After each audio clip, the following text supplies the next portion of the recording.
This is America.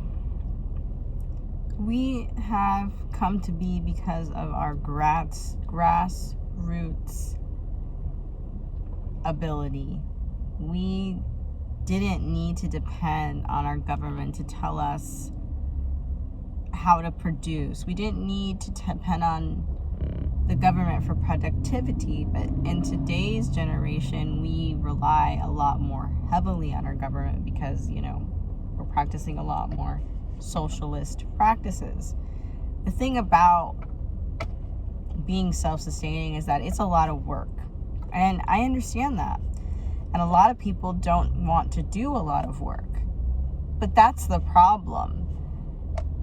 Freedom takes work, and if you want to be, sitting there, twiddling your thumbs and not taking any action, this is what breeds slavery, because you become an easy target. And then it sucks because it's like, either way, you're gonna have to work your ass off. But why choose to work your ass off for somebody that doesn't even care about you, doesn't even care about the country, doesn't care about the people or the environment or how it works, the nature of our country, like, the geography, the special geography that we have. We are not taking advantage of these things, and this is the reason why we've come to this situation, because we thought, let's give ourselves time to, not have to focus so much on doing physical labor. We can completely send that over somewhere else, and, we don't have to get our hands dirty anymore. But by doing that, we put all our eggs in one basket, unfortunately, and made a bad sacrifice, because when you don't, you can't be at the whim of somebody that's across the pond. I mean, that's pretty crazy, and we've done that to ourselves.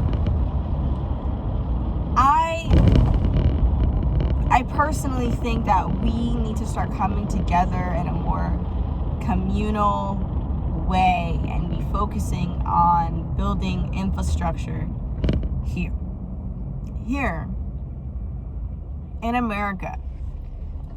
We need to stop giving so much power to the government.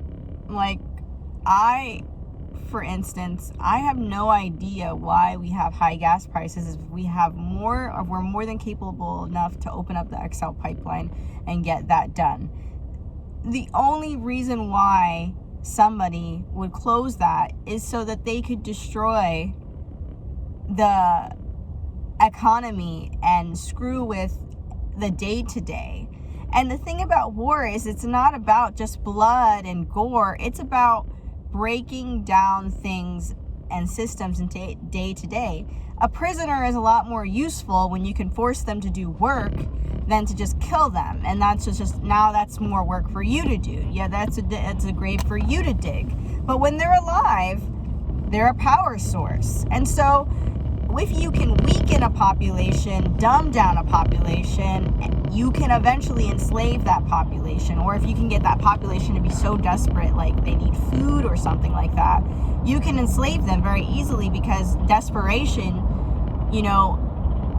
breeds that whole abuse cycle where people will just take it simply so that they can continue to survive. And that's not a way to live. That's not a way to go about things. But that's just kind of what what we have been doing. And it's led to this. I mean, if we can put President Trump through an impeachment process for simply telling people to go peacefully protest and state their opinions out January 6th, and we can have a whole impeachment because of this, why can't we impeach Biden? Because clearly it wasn't about January 6th or the context. It's not even about the context. It's about who is delivering the message and how the message is being delivered. Okay, it doesn't matter if the person it meant well. They want to destroy them because that takes away the power that they have. And that power that they have is very important to them. And the thing about people that have too much power is that when trying to take it away from them, it can get a little bit dirty. It can get a little bit messy. And we're going to have to realize that it's going to get messy. And we need to just, what do they say? Just grab your bootstraps and, get to work or something like that. We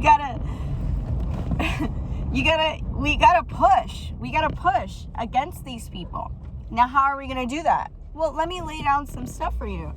First things first, clearly one of the main ways they're gonna be trying to get to us is by food. We won't be like completely starving at first, but food is definitely going to be one of those things that they're going to use as a way to mess with us. And so how we can combat that simply is by just starting to plant seeds. I know it may seem like, it's going to take forever before that seed comes. But if you plant a seed now, the harvest is going to be at a time when it's probably going to be so necessary that you're going to be thankful that you put that seed in the ground or seed in a pot or whatever. That is one way we're going to start getting an upper hand against these people. Back then, people had major gardens. If they weren't farmers, they had major gardens, because we knew that we had to be able to, sustain our food and keep it going and continuously, because we know that productivity lines are always, they're faulty. There's not always something coming in. If for instance, like if a natural disaster happens or something like that, it's going to stop productivity. It's going to stop things from happening. So it's not just a matter of, we need to stock up crazy. It's about a matter of, you need to look at the way life is in general. Things happen. Hurricanes happen. Tornadoes happen. Earthquakes happen. Things happen. And sometimes people are not going to be able to get to you to give you the things that you need. So being prepared, being self-reliant in these ways is going to actually be what saves most of our lives. If we completely put our destinies in the hands of other people, we are screwed, because it doesn't work that way. You're just leaving yourself with your pants down if you're doing that. And a lot of people, unfortunately, in a few months, a lot of people are going to be left with their pants down. And I just wish that it didn't have to be this way, but a lot of people are going to have to learn the hard way, unfortunately. And it is our job as people who have the proper mindset, who have plans in place, who have protections in place and things like that, that we're, and that's another thing. Like, we all don't have to be the jack of all trades. Somebody could do this, somebody can do that. And that's where community comes in, because we need a variety of skill sets. We need a variety of skill sets. And without the variety, it's going to be unbearable. We cannot do this alone. Nobody's going to be able to do everything on their own, okay? I could probably grow a beautiful garden, but my two little pistols, they may not do too much. I may need, some guys that are like way stronger in my community that are going to be able to actually be the more security, the protective forces and things like that, because people are going to start banding together. And here's another point.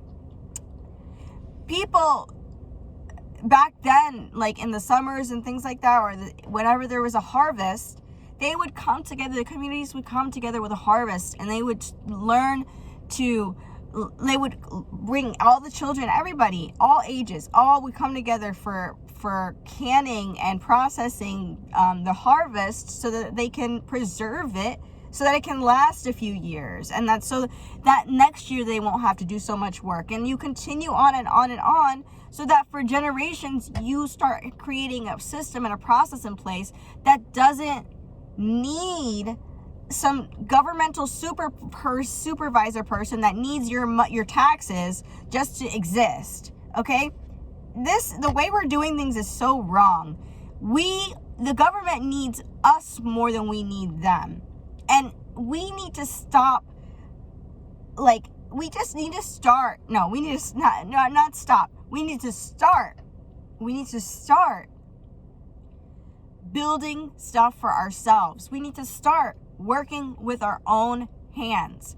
We need to start learning about different plants, different environments, even different weeds. Like, there's so many different weeds that are so valuable, so nutritious, and so beneficial for us that we're just cutting them and stepping on them and ripping them out of the ground. Meanwhile, we have a freaking superfood right in the palm of our hands, right in our backyards, on the sidewalk.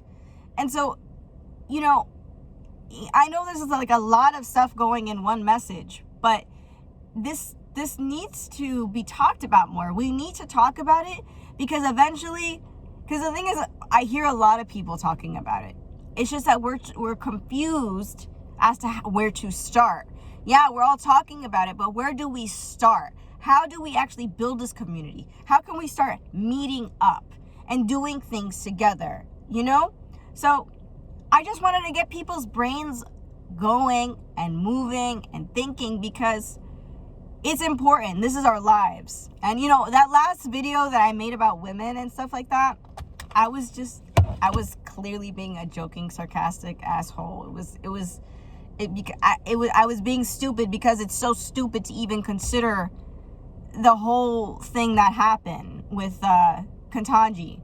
So I just thought, let me just be a little bit satirical about this, because it's very stupid. I mean, there's a huge biological difference between men and women. And that's why, the bull example, you wouldn't want to milk a bull example. That's why I said that, because I'm just trying to make it, I wanted to act so stupid so that people can see how stupid it is. And I know most people have common sense about that, obviously.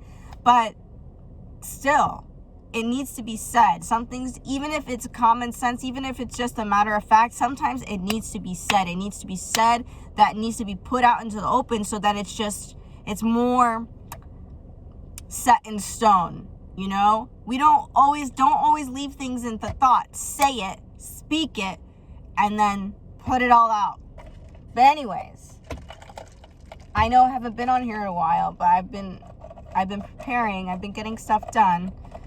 And, I just wanted to come on here and touch base and say, I love all the talking that we're doing, but how are we going to start taking action? How are we going to start taking action? This is your President of the United States. Thank you for watching.